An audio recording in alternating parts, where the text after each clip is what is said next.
Hello students, welcome back to the channel. आज की video बहुत ही ज़्यादा इंपॉर्टेंट रहेगी एनवायरमेंटल साइंस के स्टूडेंट्स के लिए। ठीक है, आज की वीडियो के अंदर हम 10 मोस्ट इंपॉर्टेंट क्वेश्चंस को डिस्कस करेंगे जिनका आना आपके एग्जाम में 80 to 90% पॉसिबल है।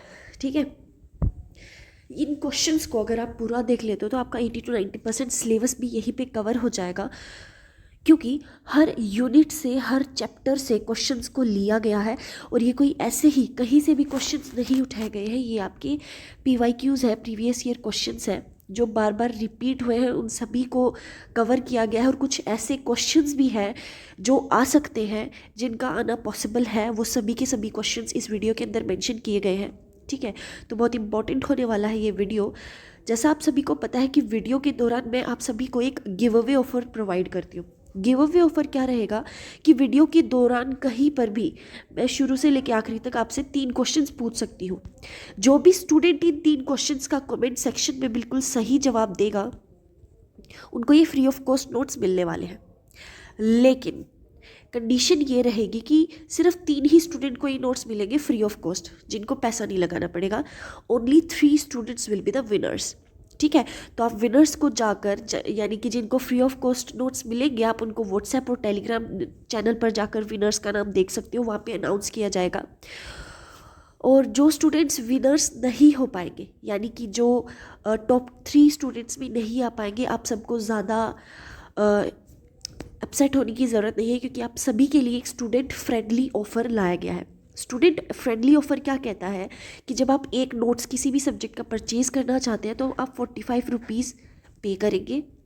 जब आप एक से ज़्यादा नोट्स लेना चाहते हैं तो आप 40 रुपीज़ पर नोट्स पे करेंगे। और जब आप जो है एक कॉम्बो ऑफर लेंगे 6 to 7 सब्जेक्ट्स का इकट्ठा, 6 लेना चाहते हैं तो 5 का आप पे करेंगे, एक का आपको फ्री ऑफ कॉस्ट मिलेगा। 7 लेना चाहते हैं तो 6 का आप पे करेंगे, एक आपको फ्री ऑफ कॉस्ट मिलेगा। तो ये कुछ कंडीशंस हैं। ठीक है, तो अब हम बिना लेट किए अपने क्वेश्चंस को स्टार्ट करते हैं। बहुत ही आसान सब्जेक्ट है।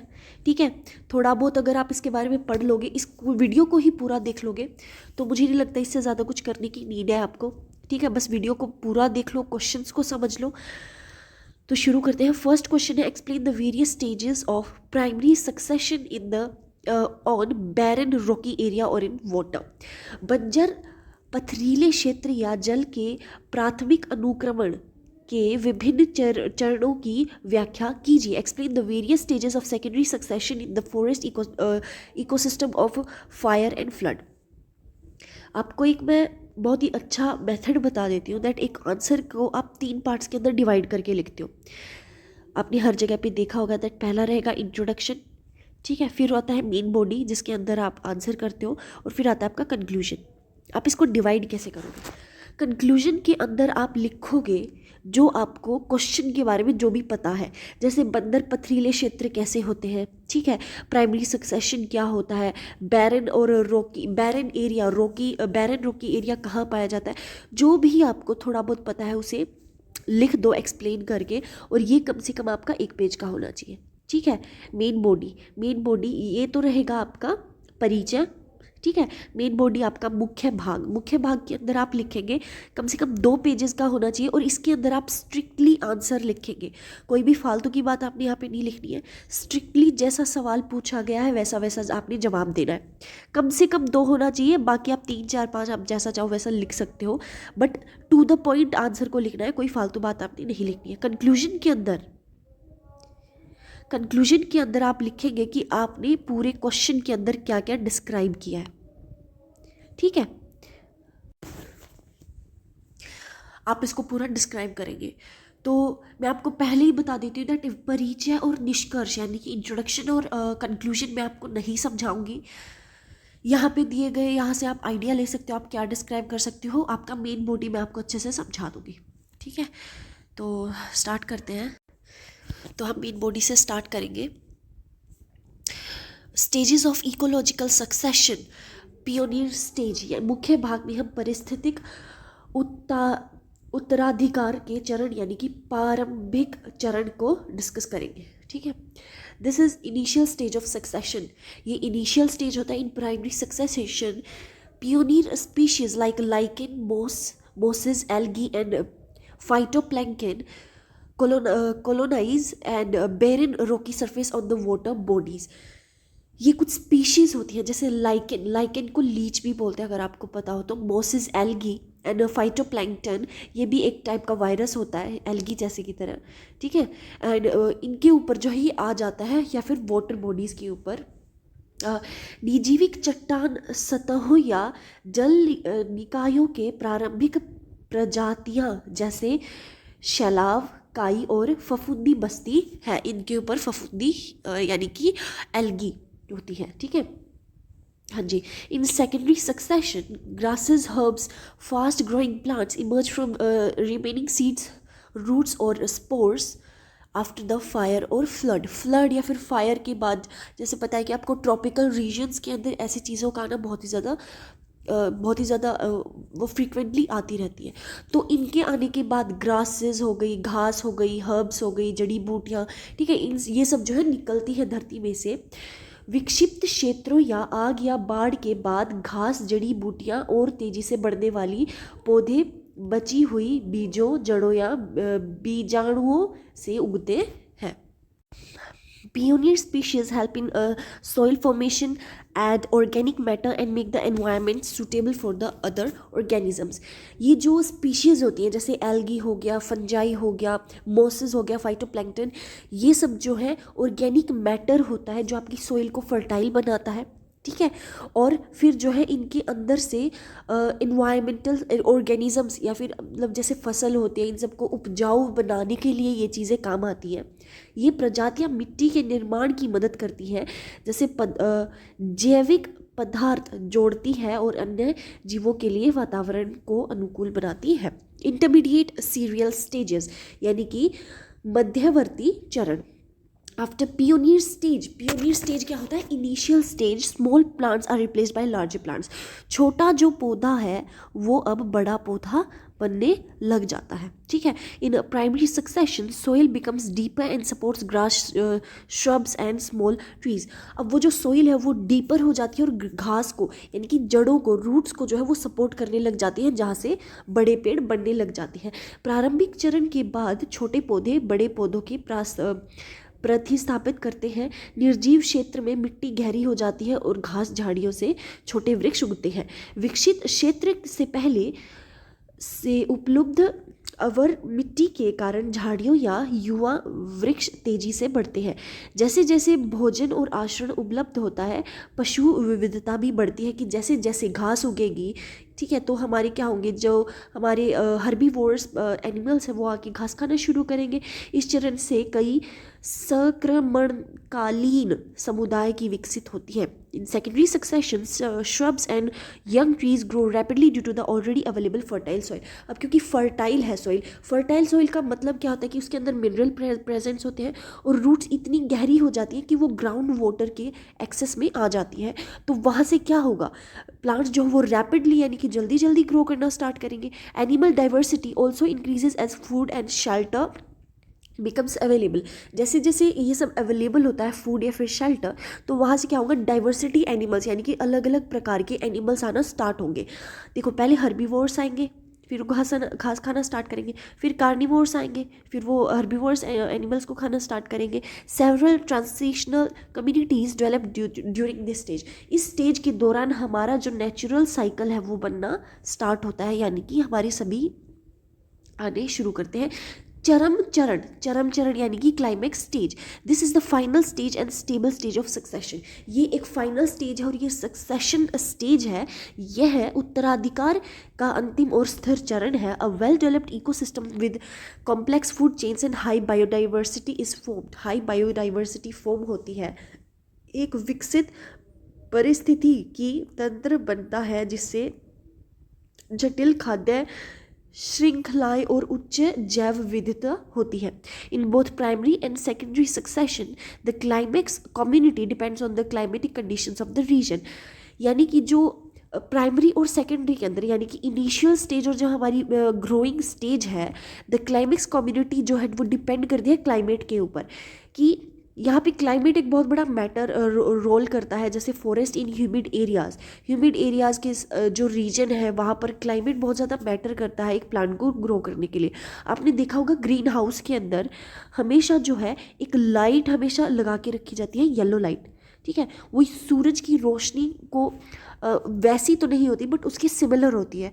क्यों होती है? ताकि प्लांट्स जो है वो ग्रो करते रहे।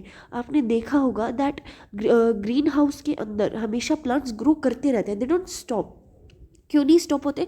क्योंकि उनको 24 आवर्स वो लाइट प्रोवाइड की जाती है, जहाँ से वो ज़बरदस्ती भी उसको उगाया जाता है, क्योंकि एक नेचुरल प्रोसेस नहीं है, ठीक है। हाँ जी।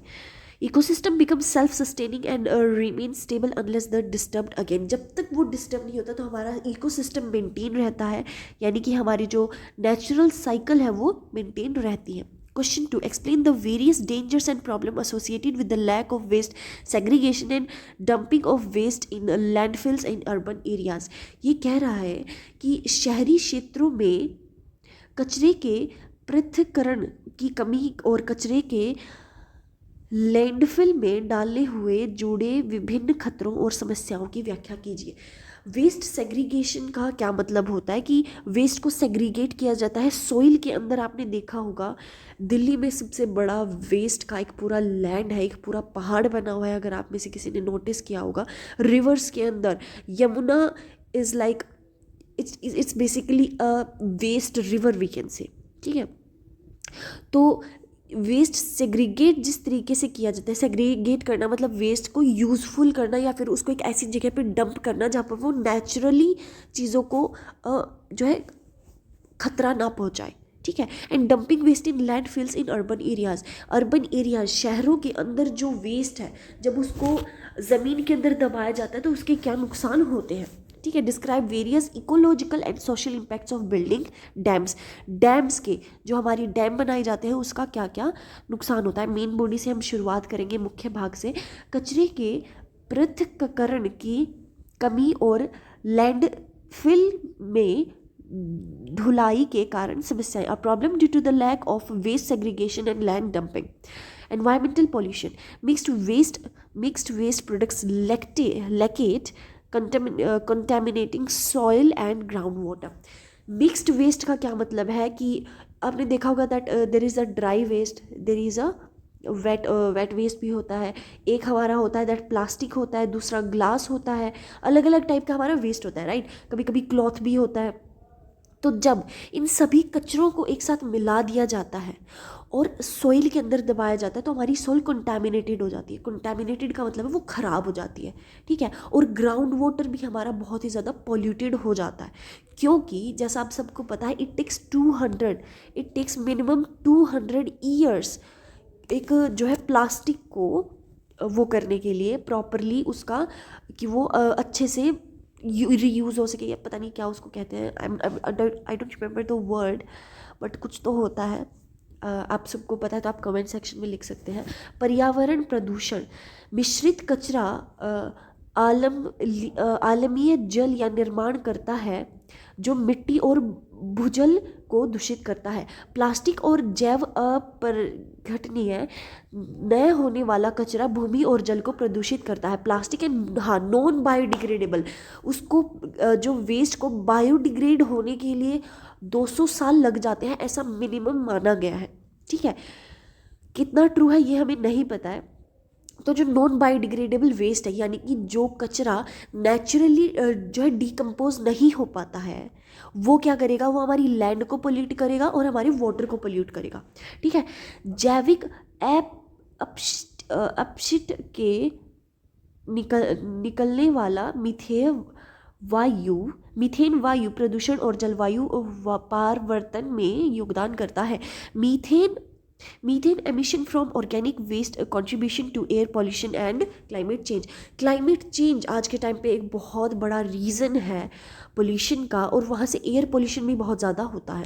हेल्थ हैज़ार्ड्स, हमारी हेल्थ के लिए बहुत ज़्यादा नुकसानदायक होता है। स्वास्थ्य संबंधित खतरे, landfills attract pest, rodents, disease vectors, increasing risk of disease like dengue, cholera and respiratory problems होना बहुत ही ज़्यादा जो है कंटिन्यूसली हो रही है आज के टाइम पे लोगों को, क्योंकि वहाँ से एयर पॉल्यूट होएगी, वहाँ से क्या होगा, रोडेंट्स और डिजीज़ हमारे पास आएंगे। आपने कितना देखा होगा कि डेंगू कितना ज़्यादा लोगों, एक मौसम आता है राइट, शायद मॉनसून के अंदर कितना ज़्यादा डेंगू फैल जाता है। और क्या कारण है, यही तो रीज़न है। लैंडफुल की साइट पर कीड़े चूहे और रोगजनक आकर्षित होते हैं, जिससे डेंगू, हैजा और श्रीषण संबंधित रोगों का खतरा बढ़ता है। रेस्पिरेटरी प्रॉब्लम्स, दिल्ली के अंदर आप अगर वहाँ पर एक बार वहाँ पे ब्रीथ करेंगे, it is similar to 200 cigarettes taking at a time. इतना ज़्यादा पॉल्यूशन है दिल्ली के अंदर, ठीक है।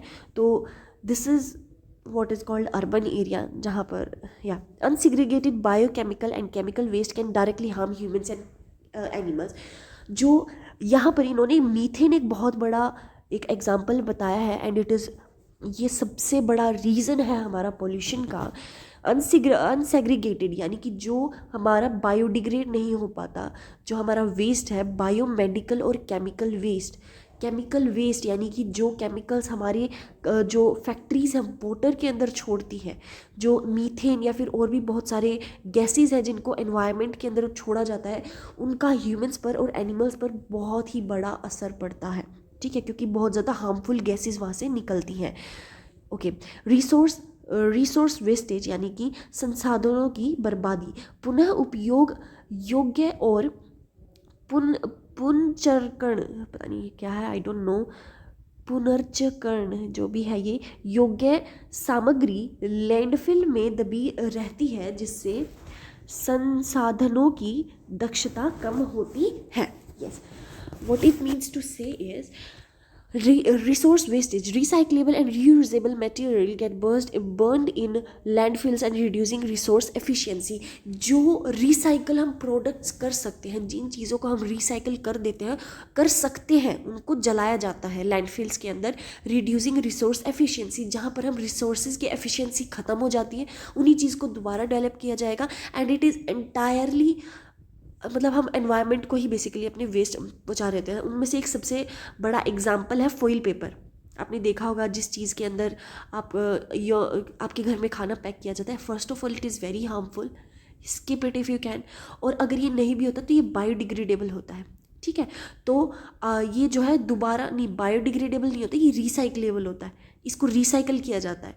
तो आप इसको कलेक्ट कर सकते हैं एंड यू कैन, जो है आप शहरों के अंदर जब इसको देंगे तो वहाँ से रिसाइकल होगा एंड आप ही की एनवायरनमेंट को फ़ायदा होगा, ठीक है। और अगर आप इसे अवॉइड कर सके तो you should definitely avoid it, इससे खतरनाक कुछ भी नहीं है। Valuable compostable organic waste is wasted instead of being converted into fertilisers. Valuable compostable organic waste को जो है वो वेस्ट कर देते हैं उस चीज़ को, यानी कि बगा देते हैं या फिर उसको कुछ भी कर देते हैं, जबकि उसे जो है फर्टिलाइज़र में कन्वर्ट किया जा सकता है। फर्टिलाइज़र के अंदर आप क्या क्या कन्वर्ट कर सकते हो आपके घर पे, जैसे डेली आपके यहाँ पे सब्ज़ी बनती है या फिर आप फ्रूट्स खाते हो आप डेली, या फिर आप जो भी चीज़ें करते हो, तो वहाँ से आप जो उनके छिलके हैं वो एक बहुत ही बड़ा फर्टिलाइज़र है। अगर आप उसको यूज़ करें तो बहुत सारी जगह पर इसे यूज़ किया गया है। It is very very healthy and beneficial for our environment. और वहाँ से जो है आप और भी बहुत सारी चीज़ें रिसाइकल कर सकते हो, ठीक है। मूल्यवान जैविक अपशिष्ट खाद के परिवर्तन होने के बजाय बर्बाद हो जाता है। अर्बन एस्थेटिक सोशल इश्यूज यानी कि शहरी सौंदर्य और सामाजिक समस्याएं, जमा हुआ कचरा दुर्गंध, दृश्य प्रदूषण और जीवन की गुणवत्ता में कमी लाता है। यानी कि एक्यूमुलेटेड गार्बेज, इकट्ठा हुआ garbage leads to foul smell, visual pollution and reduces quality of life. Quality of life कम हो जाती है किसकी, वेस्ट की, ठीक है। अगर एक बायोडिग्रेडेबल वेस्ट को आप बहुत लंबे समय तक कलेक्ट करके रखते हैं तो उसकी वैल्यू कम हो जाती है, उसकी क्वालिटी ऑफ लाइफ कम हो जाती है, और वहाँ से जो है फॉल स्मेल आती है, मतलब कि स्मेल बहुत, खुशबू बहुत बुरी, आई मीन खुशबू तो नहीं कहेंगे, वहाँ से स्मेल बहुत बुरी आती है, ठीक है। Landfills near residential areas can cause social conflicts and roll lower property values. Lower property values रखी जाती हैं। एक दिल्ली का हम बहुत बड़ा एग्जांपल ले सकते हैं कि जहाँ पर जिस एरिया के अंदर जो है बहुत ही ज़्यादा कंजेस्टेड एरियाज़ होते हैं, बहुत ही पास पास बिल्डिंग्स होती हैं, वहाँ पर पेड़ नहीं होते, वो बहुत ही सस्ता एरिया होता है, राइट। वहाँ पे आपको बहुत चीप पीजीज मिल जाते हैं, बहुत ज़्यादा चीप फ्लैट मिल जाते हैं। लेकिन जहाँ पर जैसे हाँ जी, जहाँ पर वीआईपी एरियाज़ होते हैं, जैसे आपका सीपी हो गया, कनॉट प्लेस हो गया, या फिर आप और भी बहुत सारे एग्जांपल ले सकते हैं, तो वहाँ पर जो है फ्लैट्स की या फिर किसी भी पीजी की वैल्यू बहुत ज़्यादा हाई होती है। क्यों? वो सारा का सारा प्रॉपर्टी वैल्यू पे आता है, क्योंकि वहाँ पर साफ़ है, एनवायरनमेंट साफ़ है। आप छोटी से छोटी जगह भी लेंगे then it is also costly, बहुत ज़्यादा कॉस्टली पड़ती है वो चीज़ आपको। आवासीय क्षेत्रों के पास लैंडफिल सामाजिक संघर्ष और संपत्ति के मूल्य की गिरावट का कारण बन सकता है। Ecological and social impacts of building dams, यानी कि बांध निर्माण के पारिस्थितिक और सामाजिक प्रभाव। इकोलॉजिकल इम्पैक्ट क्या होता है? After natural river flow affecting aquatic life and river ecosystem. River ecosystem को और नेचुरल एक्वेटिक लाइफ को जो है फ्लो करता है, यानी कि इम्पैक्ट होता है।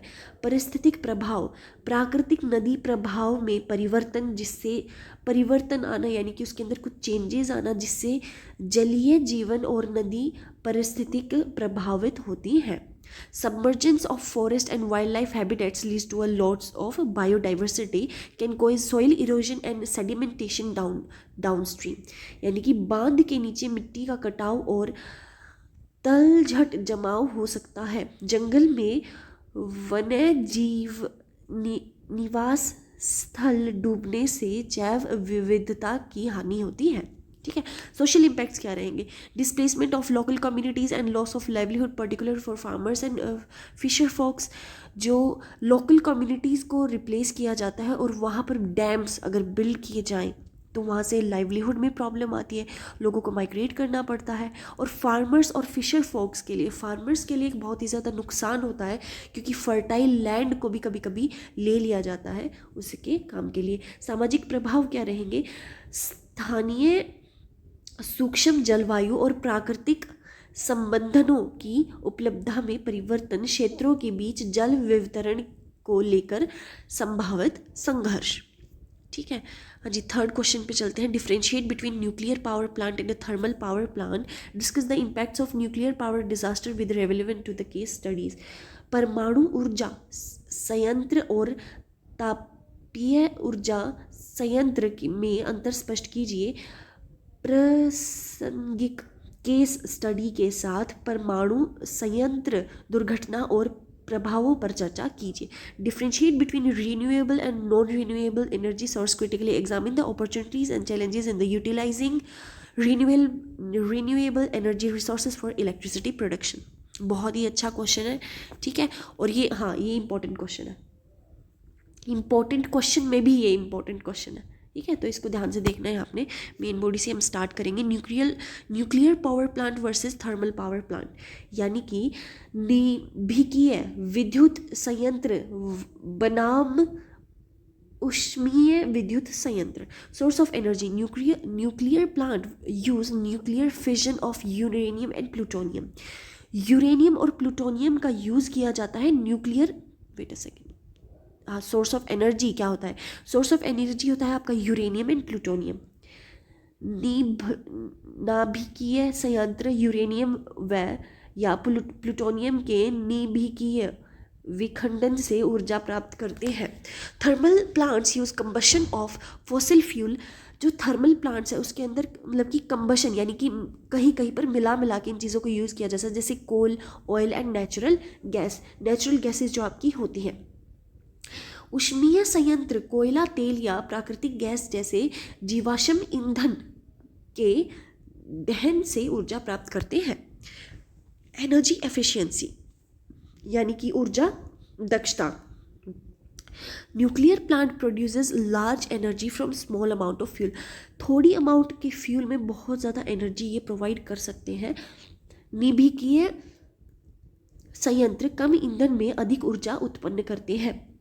ऊष्मीय संयंत्र के समान ऊर्जा उत्पादन के लिए अधिक ईंधन का आवश्यकता होती है। ठीक है। Thermal plants require large amount of fuel for the same energy output. Same energy निकालने के लिए थर्मल पावर प्लांट्स को बहुत ज़्यादा जो है एनर्जी की ज़रूरत होती है। Environmental impact. Nuclear plant produce radioactive waste that must be safely managed. Nuclear जो प्लांट है वो एक रेडियो एक्टिव वेस्ट प्रोड्यूस करता है जिसे सेफली मैनेज करना पड़ता है. पर्यावरण प्रभाव. नाभिकीय संयंत्र रेडियोधर्मी अपशिष्ट उत्पन्न करते हैं जिससे सुरक्षित रूप से बंधित करना आवश्यक है. Thermal plants emit green house gases and pollutants causing air and water pollution. Thermal plant से क्या ग्रीन हाउस गैसेज और पॉल्यूटेंट्स निकलते हैं जहाँ से एयर और वाटर पॉल्यूशन होता है. Safety risk. Nuclear plant have risk of radiation leaks and accidents. Radiation leak हो सकती है. सुरक्षा जोखिम. नाभिकीय संयंत्र के विवरण रिसाव और दुर्घटना का खतरा होता है. Thermal plants pose risk of fire and thermal pollution. Fire आग लगने का बहुत ज़्यादा चांसेस होते हैं. ऊष्मीय संयंत्र के आगे तापीय प्रदूषण का खतरा होता है. Cost. Nuclear plants have higher initial cost but low running fuel cost. यहाँ पे एक बार प्लांट लगाना तो मुश्किल होता है लेकिन उसको मेंटेन करना कॉस्ट इफेक्टिव होता है क्योंकि थोड़े में वो काफ़ी ज़्यादा प्रोड्यूस कर लेते हैं. Thermal plants have moderate initial cost यानी कि इसको लगाने में ज़्यादा पैसा तो नहीं लगता लेकिन उसको लगे रहने के लिए हाई रनिंग कॉस्ट होता है क्योंकि फ्यूल कंजम्पशन बहुत ही ज़्यादा होता है. लागत. नाभिकीय संयंत्र की प्रारंभिक लागत अधिक होती है लेकिन ईंधन लगता कम है. ठीक है. ऊष्मीय संयंत्र की प्रारंभिक लागत मध्यम होती है और ईंधन खपत के कारण संचालन लागत अधिक होती है. Yes. Impacts of nuclear plant disasters यानी कि नाभिकीय संयंत्र उत्पादों का प्रभाव. Environmental impacts. एनवायरमेंट पे क्या इम्पैक्ट्स होते हैं. Radio active contamination of air water and soil. Radio active waves जो निकलती हैं उनसे हमारी वाटर एयर एंड सॉइल के अंदर बहुत ज़्यादा पोल्यूटेड हो जाती हैं. Long term damage to plants animals and aquatic life. बहुत ही ज़्यादा लॉन्ग टर्म जो है नुकसान होता है. आपने देखा होगा टावर के अंदर भी बहुत ज़्यादा जो है रेडियो एक्टिव वेव्स निकलती हैं. आपने देखा होगा दैट वहाँ से जहाँ पर भी टावर लगा होते हैं बड़े बड़े जहाँ पे भी थर्मल पावर प्लांट्स होते हैं वहाँ पे आपको कोई भी एनिमल नहीं दिखेगा, बर्ड नहीं दिखेगा. It is hurting them. उनको हर्ट करता है उनकी बॉडी के लिए क्योंकि वो जो फ्रिक्वेंसी होती है वो उनके लिए बहुत ज़्यादा हानिकारक होती है एंड आपको उसके आसपास कोई भी जानवर या फिर पक्षी नहीं दिखाई देगा. पर्यावरण प्रभाव. वायु, जल और मिट्टी रेडियोधर्मी प्रदूषण पौधों के, जानवरों और जलीय जीवन को दीर्घकालीन नुकसान करती है. Health impacts. Increases risk of cancer, genetic mutations and fatalities. स्वास्थ्य स्वभाव यानी कि प्रभाव. तो risk of cancer, genetic mutation and fatalities बहुत ज़्यादा होती है. फैटलिटीज़ का मतलब है और भी ज़्यादा नुकसान हेल्थ को रिलेटेड. ठीक है. तो ये सब होता है. Long term health monitoring required for the exposed population यानी कि जो उसके करीब होता है उन सब के जो है लॉन्ग टर्म हेल्थ हमें मॉनिटर करना चाहिए. प्रभावित जनसंख्या के लिए दीर्घकालीन स्वास्थ्य निगरानी आवश्यक है. सोशल इकोनॉमिक इम्पैक्ट्स यानी कि सामाजिक आर्थिक प्रभाव. Displacement of communities and loss of livelihood. Communities को बहुत ही मतलब बड़ी अमाउंट के अंदर उनको डिस्प्लेस किया जाता है, एक जगह से दूसरी जगह ट्रांसफ़र किया जाता है. और लॉस ऑफ लाइवलीहुड. जहाँ पर भी वो इस प्लांट को लगाएंगे लाइवलीहुड तो वहाँ पे रहने से रहा. Right. Economic losses from clean up compensation and reduce productivity land की बहुत कम हो जाती है, वहाँ की एयर की बहुत ज़्यादा कम हो जाती है. सफाई, मुआवजा और उत्पादक से कमी से आर्थिक हानि. केस स्टडीज़ यानी कि प्रकरण अध्ययन. Chernobyl 1986 Ukraine. Massive radiation release, long term health problems and evacuations. यहाँ से मैसिव रेडिएशन रिलीज़ हुई थी 1986 यूक्रेन के अंदर जहाँ से लॉन्ग टर्म हेल्थ प्रॉब्लम्स हुई थी और इवैक्यूएट करना पड़ा लोगों को, आसपास के लोगों को ही और ट्रांसफ़र करना पड़ा. ठीक है. Fukushima 2011 Japan. Earthquake and tsunami triggered meltdown and contamination and displacement. Tsunami की वजह से वहाँ पे मेल्टडाउन हो गया, कंटामिनेशन एंड डिस्प्लेसमेंट. सुनामी आ गई तो सब कुछ पानी का ही भर गया. राइट. हाँ जी, तो ये है, आप पढ़ लेना। Renewable versus non renewable energy resources, यानी कि नवीकरणीय बनाम गैर नवीकरणीय ऊर्जा स्रोत। Definition: renewable inexhaustible sources like sunlight, wind, water, biomass and geothermal. Renewable क्या होता है? जो चीज़ें आप लाइट, विंड, वाटर और बायोमास की हेल्प से उनको जो है दोबारा आप यूज़ में ले सकते हैं। नॉन रिन्यूएबल फाइनाइट सोर्सेज, अच्छा sorry, wait a second, okay ये चीज़ गलत थी, आई एम सो सॉरी, ये मैंने कुछ अलग ही बोल दिया। रिन्यूएबल का होता है इन एग्जॉस्टिबल सोर्सेज, यानी कि जो चीज़ें ख़त्म नहीं होती, जैसे सनलाइट, विंड, वाटर, बायोमास और जियोथर्मल। ये जो चीज़ें हैं ये आपके पास भरपूर मात्रा में है, ये कभी ख़त्म नहीं होंगी, ठीक है। नवकिरण जैसे सूरज की रोशनी, हवा, जल और जैव ईंधन, भू तापित जैसी अक्षय स्रोत। गैर नवीकरण कोयला, तेल, प्राकृतिक गैस, यूक्रेनियम जो भी है ये। Finite sources like coal, oil, natural and uranium, ये जो है वो बहुत ही ज़्यादा लिमिटेड क्वांटिटी के अंदर है, जिनका ख़त्म होना बहुत ही जल्द पॉसिबल है। पर्यावरण प्रभाव क्या रहेगा? Renewable, low emission, eco friendly and sustainable. इन चीज़ों को हम सस्टेनेबल है, ये इको फ्रेंडली है और इनका लो एमिशन भी है, यानी कि इनके लिए हमें ज़्यादा एफर्ट नहीं करना पड़ता है। गैर नवीकरण, अधिक प्रदूषण, पर्यावरण गिरावट और जलवायु परिवर्तन। High emission, environmental degradation and climate change.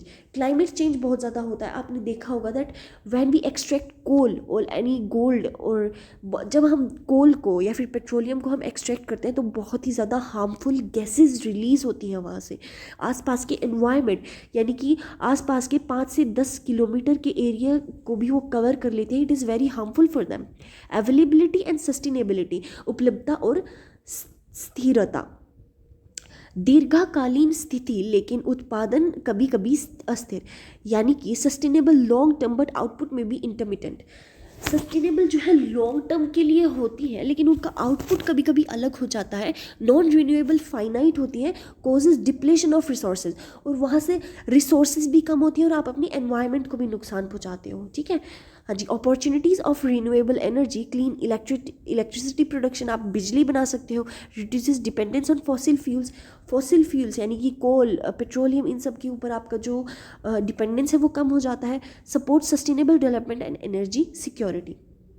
स्वच्छ विद्युत उत्पादन, जीवाश्म ईंधन पर निर्भरता कम करना, सतत विकास पे ऊर्जा सुरक्षा का बढ़ावा। चैलेंजेस ऑफ रिन्यूएबल एनर्जी, नवीकरण ऊर्जा पर चुनौतियाँ क्या रहेंगी? Intermittent energy supply due to the weather dependence.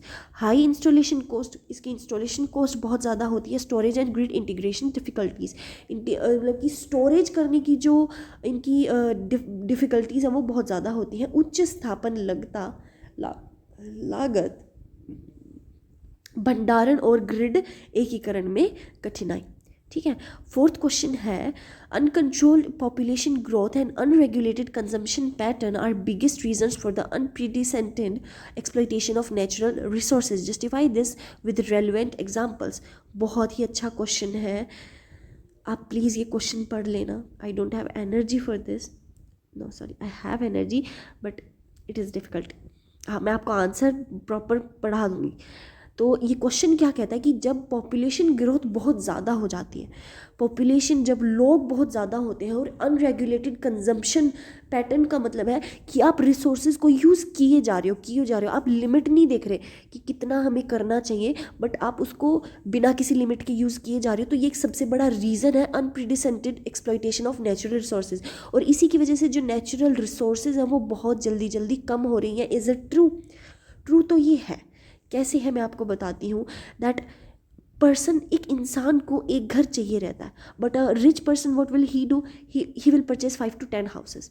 ये क्या है? ये एक्सप्लॉयटेशन ऑफ नेचुरल रिसोर्सेज है, जहाँ पर वुड, लकड़ी की ज़रूरत आपको कुछ चीज़ों के लिए होती है। आज के टाइम पे लकड़ी के घर बनाए जाते हैं, तो वहाँ से बहुत सारा नुकसान जो है हमारी नेचुरल रिसोर्सेज को होता है, ठीक है। तो आगे भी हम कुछ एग्जांपल्स पढ़ेंगे, मेन बॉडी से हम स्टार्ट करेंगे। Uncontrolled population growth and unregulated consumption, मुख्य भाग में अनियंत्रित जनसंख्या वृद्धि और अराजक खपत, increased demand for resources, rapid population growth with increases demand of food, water, energy and land. Obvious सी बात है, जितने ज़्यादा लोग उतना ज़्यादा खाना चाहिएगा, उतना ज़्यादा पानी चाहिएगा। For example, in India and China population pressure has led to over extraction of ground water and deforestation to create farm land. Deforestation, पेड़ों को बहुत ज़्यादा काटा जा रहा है, ग्राउंड वाटर को बहुत ज़्यादा यूज़ किया जा रहा है क्योंकि पॉपुलेशन बहुत ज़्यादा है। संसाधनों की बढ़ी हुई मांग, जैसे कि तेज जनसंख्या वृद्धि खाद्य, जल, ऊर्जा और भूमि की मांग बढ़ाती है। ठीक है, उदाहरण, भारत और चीन में जनसंख्या दबाव के कारण भोजन का अत्यधिक दोहन और कृषि भूमि बनाने के लिए वनों की कटाई हुई है। Over consumption of natural resources, प्राकृतिक संसाधनों की अति उपयोग। तो अनरेगुलेटेड कंजम्पशन, रेगुलेट नहीं किया जा रहा है, उसको कंट्रोल नहीं किया जा रहा है, specially by developed countries, lead to the depletion of fossil fuels, minerals and forest. For example, high per capita consumption in the US and Europe has led to massive energy use and carbon emission. सबसे ज़्यादा use जो है USA और Europe कर रहा है, सबसे ज़्यादा तो नहीं बट इनका पर कैपिटा कंजम्पशन काफ़ी ज़्यादा जो है ज़्यादा है कंपेयर टू अदर कंट्रीज़, जहाँ से मैसिव एनर्जी यूज़ करें और कार्बन एमिशन, हमारी जो कार्बन की अमाउंट है वो बहुत ज़्यादा कम हो चुकी है। प्राकृतिक संसाधनों की अति उपयोग, विशेष रूप से विकसित देशों द्वारा अराजक खपत जीवाश्म ईंधन, खनिज और वनों की कमी का कारण बनती है। उदाहरण, अमेरिका और यूरोप के प्रति व्यक्ति उच्च खपत के कारण ऊर्जा का विशाल उपयोग कार्बन उत्सर्जित हुआ है। Environmental pollution, more population consumption increase waste generation, air and water pollution. जितना ज़्यादा पॉपुलेशन होगी उतना ही ज़्यादा वेस्ट बनेगा, एयर और वाटर पॉल्यूशन होगा। ठीक है, हाँ जी। पर्यावरण प्रदूषण, अधिक जनसंख्या और खपत अपशिष्ट उत्पादन वायु और जल प्रदूषण से बढ़ती है। उदाहरण, दिल्ली और बीजिंग जैसे शहरों क्षेत्र वाहनों और औद्योगिक गतिविधियों के कारण गंभीर वायु प्रदूषण माना जाता है। Urban areas like Delhi, Beijing face severe air pollution due to vehicles, emission and industrial activity. जितनी ज़्यादा इंडस्ट्रीज होंगी उतना ज़्यादा पॉल्यूशन क्रिएट होगा, एंड लोग तो है ही हैं हमारे। ठीक है, loss of biodiversity, expanding agriculture, deforestation and hunting reduce wild life habitats. Wild life habitats हमारी कम हो जाती है जब आप एग्रीकल्चर को, हर ज़मीन के ऊपर जब आप जो है बुआई कर रहे हो, डिफोरेस्टेशन, पेड़ों को काट रहे हो, हंटिंग कर रहे हो एनिमल्स की, तो वहाँ से बहुत ज़्यादा हमारी बायोडाइवर्सिटी कम होती है। जैव विविधता का नुकसान, कृषि विस्तार, वनों की कटाई और शिकार के वन्य जीवन से आवास घटते हैं। Deforestation in the Amazon rain forest threatens species like jaguars and many endemic plants. Rapid industrialization and urbanization without environmental planning, यानी कि पर्यावरण योजना के बिना तीव्र उद्योगीकरण की शहरीकरण, deforestation and habitat destruction. Industries and urban settlement require land and often leading to the forest clearing. forest को clear किया जाता है। एक बहुत ही recently तो नहीं बट मे बी इसी साल हैदराबाद के अंदर एक बहुत ही छोटा सा एरिया जो जहाँ पर फॉरेस्ट था वहाँ पे कट किया जाता है, ताकि उसको जो है क्लियर किया जाता है ताकि वहाँ पर एक मॉल बनाया जा सके। तो ये दर्शाता है कि आगे आगे इंडिया का क्या हाल होने वाला है। ठीक है, क्योंकि साफ एयर तो कहीं पे बचेगी ही नहीं। Example, expansion of Bangalore and Mumbai has led to the loss of wetlands and forest areas. Mumbai के अंदर कहाँ ही कोई आपको फॉरेस्ट वाला एरिया मिलेगा, नहीं मिलेगा, राइट। तो यहाँ से आपको पता लगता है कि कितना ज़्यादा नुकसान हम चीज़ों को कर रहे हैं। वनों की कटाई और आवास नष्ट होना, वायु और जल प्रदूषण, मृदा की गिरावट, जलवायु परिवर्तन में योगदान। रैपिड इंडस्ट्रियलाइज, यहाँ जी ये तो हो गया था। Soil degradation, urban construction and industrial waste reduces soil fertility and causes erosion. Urban जो कंस्ट्रक्शन जो यूज़ किया जाता है और इंडस्ट्रियल वेस्ट जो है वो सॉइल की फर्टिलिटी को कम करता है और इरोजन बहुत ज़्यादा होने लगता है, यानी कि हमारी मिट्टी किसी काम की नहीं रहती है। ठीक है। Mining activities in Jharkhand and Chhattisgarh have degraded soil quality in surrounding areas. Climate change contribution, unplanned industrial and urban growth increases green house gas emissions. Green house gas emissions होती हैं वहाँ से हमारी अनप्लान्ड इंडस्ट्रियल और अर्बन ग्रोथ की वजह से बहुत ज़्यादा नुकसान हमें पहुँचता है। Rapid urbanisation in India and China has significantly contributed to the global CO2 emission. CO2 का जो मात्रा है वो बहुत ही ज़्यादा बढ़ गया है। ठीक है। एक और चीज़ है, अगर आप सबको नहीं पता तो मैं आपको बता दूं, हमने बहुत सुना है राइट दैट पेड़ जो है वो हमें ऑक्सीजन प्रोवाइड करते हैं, लेकिन क्या आपको पता है कि जो पेड़ है वो आपको सिर्फ डे के दौरान, दिन में ही आपको ऑक्सीजन प्रोवाइड करते हैं। एट नाइट कुछ जो है लगभग जो है मतलब काफ़ी ज़्यादा पेड़ जो है वो रात को ऑक्सीजन वापस लेने लगते हैं एनवायरनमेंट से। लेकिन सिर्फ और सिर्फ कुछ ही ऐसे पेड़ हैं, सिर्फ कुछ ही ऐसे पेड़ हैं जो रात को भी ऑक्सीजन प्रोवाइड करते हैं, जिनमें से एक है पीपल। पीपल का पेड़ रात को बहुत ही ज़्यादा अमाउंट में ऑक्सीजन प्रोवाइड करता है। ठीक है। और जो लगभग पेड़ है वो रात को ऑक्सीजन वापस लेने लगते हैं। अगर आपको नहीं पता हो तो, मुझे भी रिसेंटली पता चला था। Explain with relevant examples how use of technology can help in tackling the problem of air pollution. Technology को किस प्रकार से हम यूज़ करके एयर पोल्यूशन को कम कर सकते हैं। Environmental studies in multi disciplinary subject explain how the multi disciplinary approach can be utilised in order to tackle environmental issues of soil pollution. Support your answer by discussing the contribution at least 5 disciplines in addressing soil pollution issues and reducing its impact. चलो भाई, मध्य part से यानी कि main body से हम start करेंगे, मुख्य भाग से। बेड़ा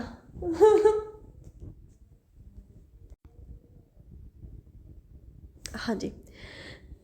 agriculture and agronomy promotes, wait a second,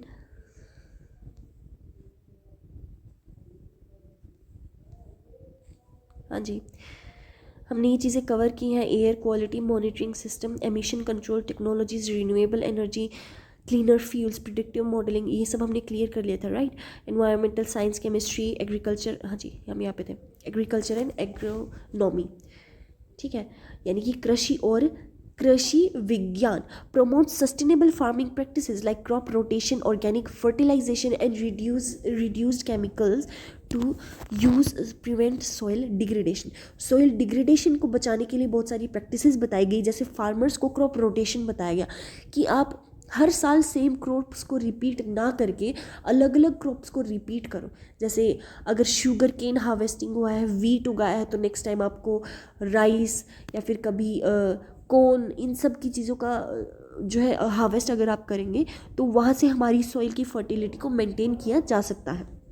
engineering, environmental and civil design, waste treatment plants, landfill liners and soil redemption technologies. Example, constructed wetlands and bio redemption units to reduce soil contamination. ठीक है। Sociology and economics, यानी कि समाज शास्त्र और अर्थशास्त्र। encourages public awareness, community participation and economic incentives for pollution control.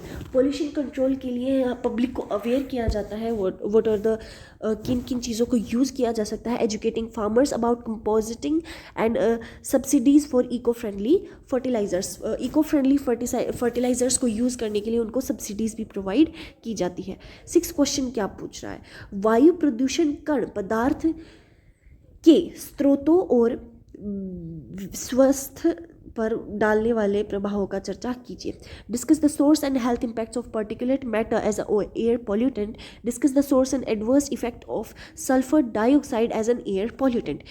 Okay, main body से start करेंगे, यानी कि मुख्य भाग से।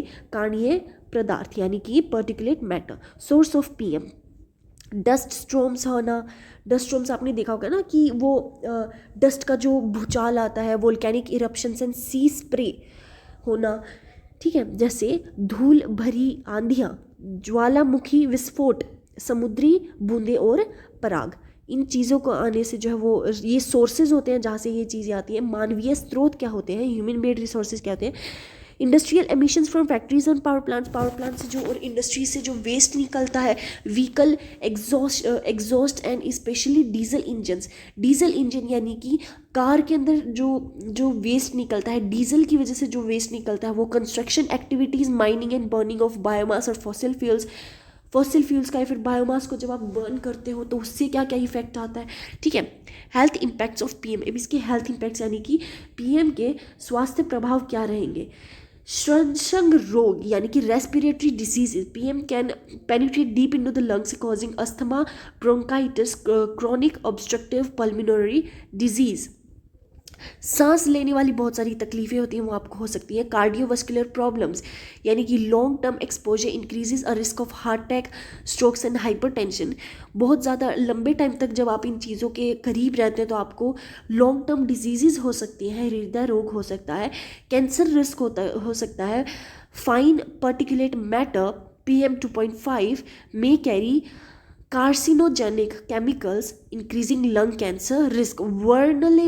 Vulnerable groups, children, elderly and people with pre-existing health conditions are mostly affected. जिनको ऑलरेडी किसी टाइप की बीमारी है उनके लिए तो ये बहुत ही ज़्यादा हानिकारक होता है। एनवायरमेंटल इम्पैक्ट यानी कि पर्यावरण प्रभाव, रिड्यूसेस विजिबिलिटी, लोगों को दिखना बंद हो जाता है, contributing to smog formation, deposits on water and soil affecting ecosystem and agriculture पे बहुत बड़ा नुकसान होगा। सल्फर बायोडाइऑक्साइड, सल्फर SO2 के स्रोत यानी कि सोर्सेज क्या क्या होते हैं, कहाँ से ये आता है। Burning of coal, oil and other sulphur containing fuels in the power plant and factories.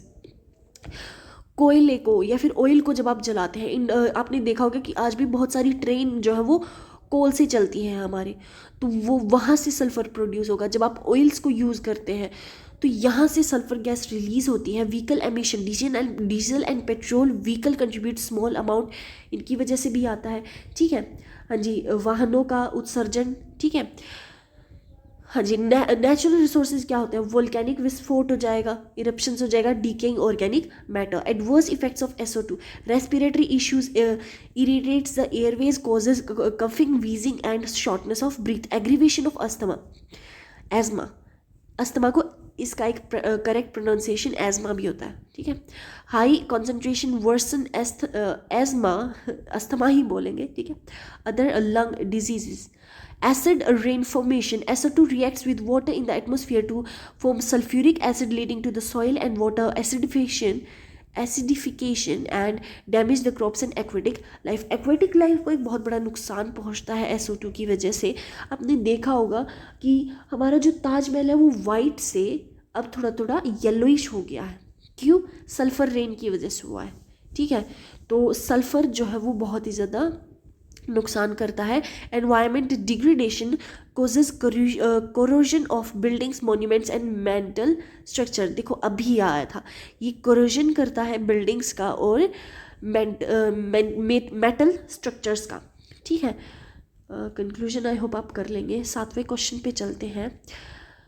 Cultural tradition and beliefs can serve as strong allies in environmental protection, but they also pose a risk to the health of ecosystem. Justify the statement with the appropriate example.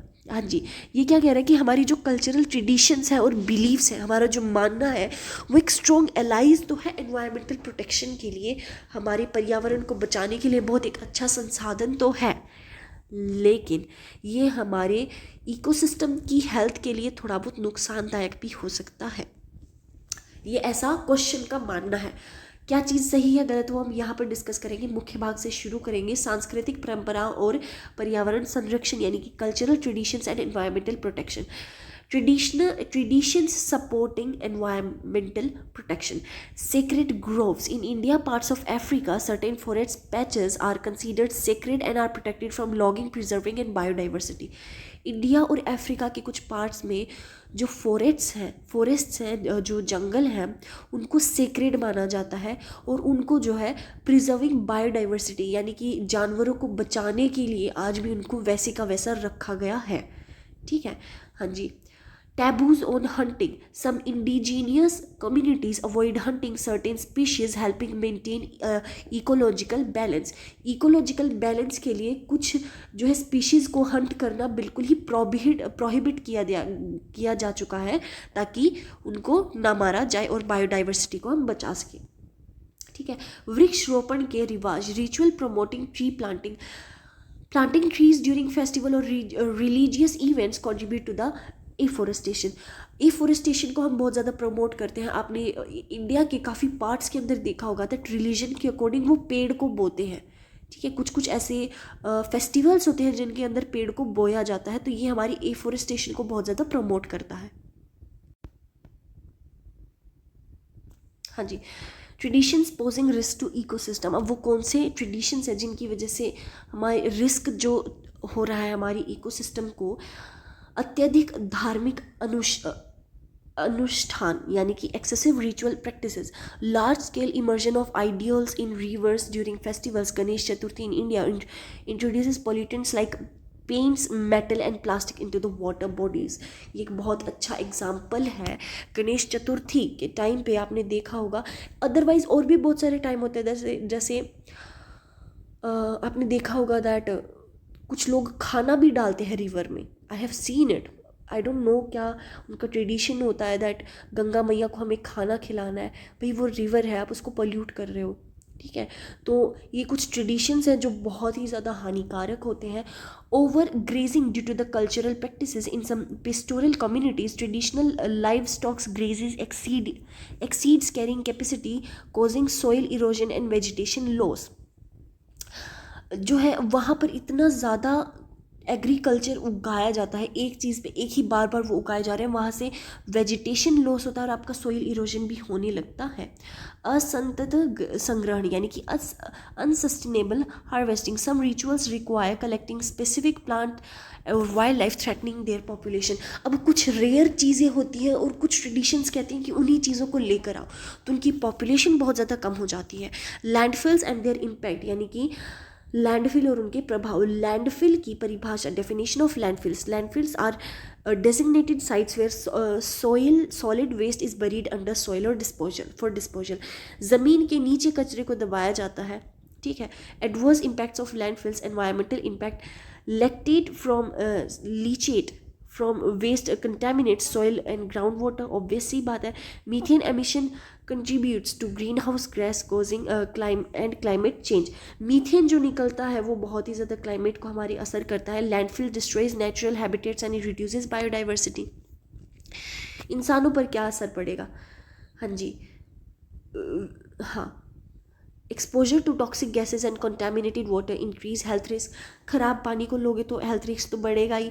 Landfills near settlement reduces quality of life due to the foul, odour, pest and visual pollution. Composting और vermi composting. ठीक है, तो composting क्या होता है? Decomposition of organic waste bye microbes to produce nutrient rich compost.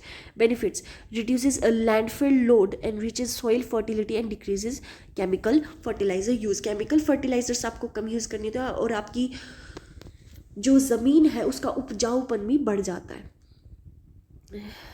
ठीक है, हाँ जी। Vermi composting, decomposting of organic waste by earthworms to produce high quality organic fertiliser. Earthworms जो होते हैं, जब वो उस वेस्ट को डिकम्पोज करते हैं तो वहाँ से जो है हाई क्वालिटी ऑर्गेनिक फर्टिलाइज़र बनता है। Enhances soil structure, improves water retention and accelerate nutrient rich cycling. ठीक है, तो 8th क्वेश्चन को डिस्कस करने से पहले मैं आपसे वो 3 क्वेश्चंस पूछ लेती हूँ जिनकी मदद से आपको फ्री ऑफ कॉस्ट नोट्स मिलेंगे। ठीक है, and your first question is your first question is what are the disadvantages of having sulphur in air. SO2 जब एयर में आ जाती है उससे क्या इम्पैक्ट पड़ेगा हमारे एनवायरनमेंट पर। व्हाट इज़ मीथेन, मीथेन क्या होता है? ठीक है, ये आपने डिस्क्राइब करना है। और उस मीथेन क्या होता है और इसका क्या हमारे एनवायरनमेंट पर प्रभाव पड़ता है, ये आपका सेकंड क्वेश्चन है। एक आपसे मैं बिल्कुल आसान क्वेश्चन पूछ लेती हूँ, what is afforestation and deforestation. Afforestation और डिफोरेस्टेशन क्या होता है? ठीक है, मुझे लगता है इससे कोई आसान क्वेश्चन हो सकता है 8th क्वेश्चन से। अब हम शुरू करते हैं। Human wildlife conflict has emerged as a major threat to the biodiversity in India. Identify the possible reasons for the rise in such conflicts, suggest the tangible solutions to mitigate the same. अच्छा सवाल है, बहुत ही अच्छा सवाल है. Possible reasons for rise in human wildlife conflicts. Yeah, wait a second. हाँ जी, मुख्य भाग से शुरू करेंगे. मानव की हानि और विखंडन. Habitat loss and fragmentation, deforestation, urbanization and agriculture expansion reduces wildlife habitats. जितना ज़्यादा पेड़ों को काटोगे वाइल्ड लाइफ तो कम होगी ही, ठीक है. Elephant entering villages due to the shrinking forest areas. Forest का, जंगलों के कम होने की वजह से हमारी एलिफेंट जो वो विलेजेस के अंदर आना स्टार्ट हो गए हैं, ठीक है. अवसाद और हानि, विखंडन. हाँ जी. Encroachment of into forest areas, human settlement and infrastructure projects in forest region disturb natural habitats. आपने देखा होगा कि कुछ रेस्टोरेंट्स आपको मिलेंगे फॉरेस्ट के अंदर, रिजॉर्ट्स मिलेंगे, वहाँ पे कुछ फैसिलिटीज़ वो प्रोवाइड करते हैं. वो बहुत ही ज़्यादा डिस्टर्बिंग होता है हमारी नेचुरल हैबिटेट्स के लिए, बहुत ही ज़्यादा उनके लिए डैमेजिंग होता है. You shouldn't do that. वनों में अतिक्रमण. प्राकृतिक शिकार का घटा जाना, यानी कि decline in natural prey. Over hunting and habitat degradation reduces prey for carnivores, forcing them to hunt livestocks को उनको हंट करना पड़ता है क्योंकि उनके लिए वो चीज़ें नहीं बचती हैं. Climate change and resource scarcity.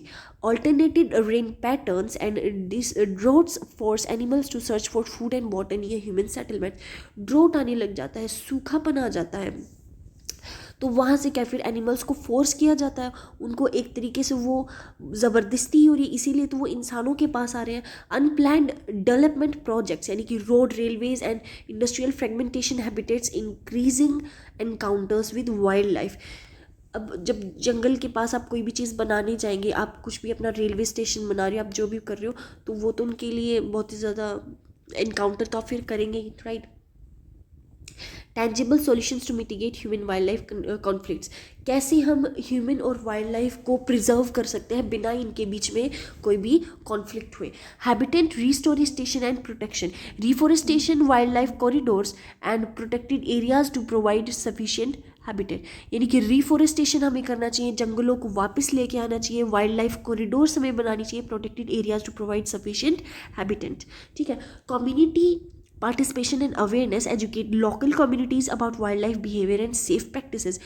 जिनकी जो जंगलों के पास वाला एरिया होता है वहाँ पे लोगों को एजुकेट करना कि वाइल्ड लाइफ बिहेवियर के बारे में, समुदाय और भागीदारी जागरूकता. कॉम्पेंसेशन एंड इंश्योरेंस स्कीम्स, यानी कि मुआवजा और बीमा योजना. Provide compensation for crop and livestock losses due to reduce retaliation against animals. जब हम इंश्योरेंस प्रोवाइड करेंगे लोगों को तो वो जो है जानवरों को खतरे में डालना कम करेंगे. GPS tracking and camera traps and early warning system to monitor animal movement को मॉनिटर करने के लिए उनको जीपीएस ट्रैकिंग और कैमरा ट्रैप्स लगानी चाहिए. संघर्ष रेखा रोकथाम के उपाय, नीति और कानून लागू करना.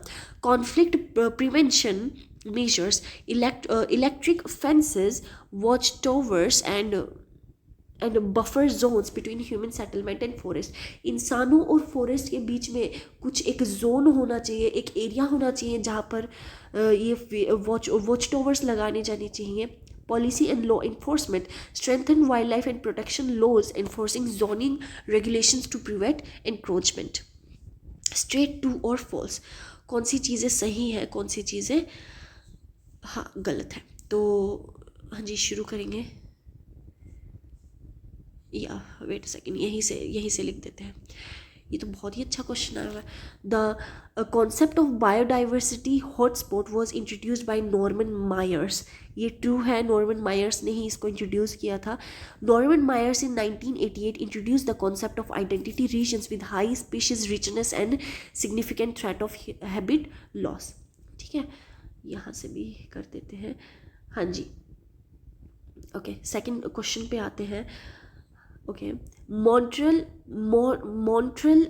Protocol is an international agreement to freeze out the production and consumption of ozone depleting substance. Ozone क्या होता है? हमारी अर्थ की जो आउटर मोस्ट लेयर होती है, ठीक है, जो हमें सूरज की हार्मफुल किरणों से बचाती है, वो हमारा ओजोन होता है, जो कि बहुत ही ज़्यादा खतरे में है राइट नाउ, क्योंकि हम पोल्यूशन इतना अच्छा खासा कर रहे हैं, ठीक है. आपने देखा होगा दैट सूरज की कितनी ज़्यादा रोशनी, मतलब कितना ज़्यादा जो है पता नहीं, हाँ, स्किन कैंसर भी लोगों को होने लग गया है जब बहुत ही, हाँ जी, जब बहुत ही ज़्यादा तेज़ सूरज की किरणें आके जब आप पर लग जाती है, ठीक है, और उनका प्रभाव जब बहुत ज़्यादा होता है तो वो बहुत ही ज़्यादा हानिकारक होता है हमारे लिए, ठीक है. हाँ जी. Delhi lies in a trans Himalayan biographic zone of India. Delhi हमारे हिमालयन बायोग्राफिक जोन में आता है, गलत है. Delhi falls in gigantic place biographical zone not on the trans Himalayan zone. Royal Bengal tiger is a flagship species of Indian wildlife. That's true. Royal Bengal tiger हमारे flagship species का है, सत्य है ये बात, ठीक है. Use of fossil fuels help lowering carbon footprint. गलत बात है. फॉसिल फ्यूल को यूज़ करने से आपका कार्बन फुटप्रिंट जो है वो बढ़ता है, ठीक है. फिल इन द ब्लैंक्स पे चलेंगे. Lantana is an example of invasive plant species in India. जो है reason lantana spreads rapidly outcoming native plants and reduces biodiversity in forest. Habitat destruction is one of the foremost reasons for biodiversity across the world. Human activities like deforestation, urbanization and agriculture destroy natural habitats. obvious सी बात है, ठीक है. हाँ जी. Sunderlal Bahuguna is one of the prominent people associated with Chipko movement. Chipko movement क्या था? एक टाइम पे जब ट्रीज़ को बहुत ज़्यादा काटा जा रहा था तो एक गांव के लोगों ने ट्रीज़ को हग किया था. उन्होंने जो है वो उसको चिपक गए थे ताकि वहाँ से पेड़ों को ना काटा जाए. तो वहाँ से जो है चिपको मूवमेंट शुरू हुआ. ही वॉज ए की leader promoting tree conservation and non violent forest protection in 1970s. ठीक है. 9 is a number of conservation static categories in IUCN. ठीक है. IUCN categories species like extinct in wild, critically endangered and endangered, vulnerable, near threatened, least concern, data deficient and non evaluated. ठीक है. Briefly explain any four of the following. Biosphere reserves, natural solar mission, carbon footprint, in situ conservation strategies, biometric component versus abiotic component of ecosystem, fertilizer versus composite, lithosphere versus hydrosphere. Okay. तो चलो भाई पहले पर चलते हैं. Biosphere reserve क्या होता है? Area designated to conserve biodiversity while promoting sustainable use of natural resources. Natural resources का तो आपको अलाउ है, लेकिन वहाँ पर कंजर्व किया जाता है हमारी बायोडाइवर्सिटी को. Include core buffer and transmission zone for varying level of protection, जैसे Nilgiri biosphere reserve, western Ghats in India. National solar wait a second. National Solar Mission, an initiative under India's National Action Plan on Climatic Change 2009. Rashtriya Solar Mission aims to increase solar energy production and promote renewable energy, encourages rooftop solar and solar parks, research in the solar technologies. Carbon footprint क्या होता है? यानी कि carbon मान गतिविधियों द्वारा सीधे या अप्रत्याशित रूप से उत्सर्जित याद जो भी है. Carbon footprint, total amount of green house gases emitted directly और indirectly by the human activities. Green house gases emit होना इंसानों के द्वारा includes emission from energy use, transportation, industry and consumption of good, reduces carbon footprint, helps in combat climatic change. In situ संरक्षण रणनीति यानी कि conservation strategies method includes national park, wild life sanctuaries and biosphere reserves, maintain ecological processes and natural interactions. Option B क्या कहता है? Biotic components versus abiotic components. Biotic components क्या होता है? जितनी भी लिविंग ऑर्गेनिजम्स होते हैं जैसे plants, animals, fungi and microbes हो गए. एबायोटिक कंपोनेंट्स होते हैं non living elements like soil, water, temperature and air.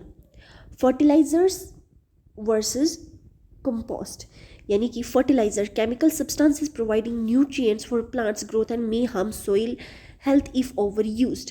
Compost क्या होता है? Decomposed organic matter used as natural fertilizers improve soil fertility and structure.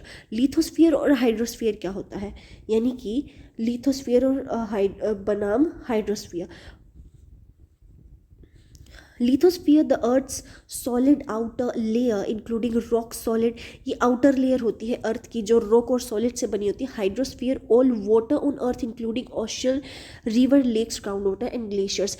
जिस भी तरह का इंडिया मतलब अर्थ के ऊपर हर प्रकार का पानी हाइड्रोस्फीयर के अंदर आता है, और लिथोस्फीयर होता है हमारा रॉकी मटेरियल। ठीक है, और यहीं से हमारा ये 10 क्वेश्चंस कंप्लीट होते हैं। ठीक है, all the very best for your exam. Yeah, that's it for today.